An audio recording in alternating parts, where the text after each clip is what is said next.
চক্রান্তটা যে করা হয়েছিল সেটা আপনারা নিজেরাই জানেন, যে এখানে ডক্টর ইউনূস সে বহুদিন থেকে চেষ্টা করেছিল, 2007-এও দল করার চেষ্টা করেছিল, ব্যর্থ হয়েছিল।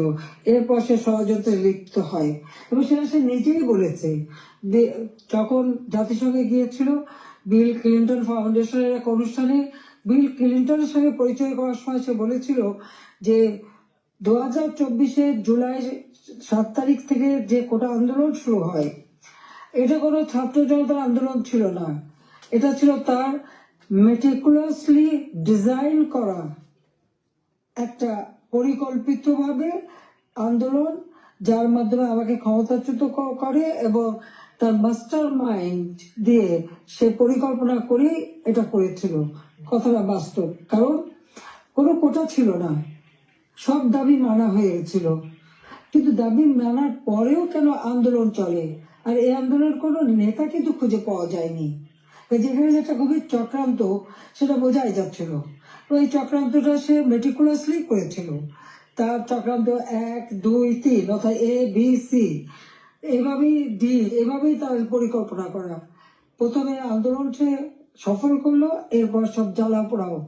জাতির পিতা বঙ্গবন্ধু স্মৃতি জাদুঘর, ওই ছবিটুকু তো আমরা 2 বোন পেয়েছিলাম। আমরা তো ভোগের জন্য নেইনি, জনগণকে এই সম্পদ দান করেছিলাম।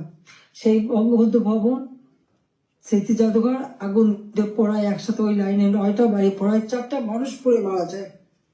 খালি এখানেই না, সারা বাংলাদেশ আগুন দিয়ে জ্বালায় তারা। সেই ওই ইউনূসের একজন সমন্বয়ক, সে নিজেই স্বীকার করেছে পুলিশ হত্যা এবং মেট্রো রেলে আগুন না দিলে নাকি তাদের বিপ্লব সফল হতো না।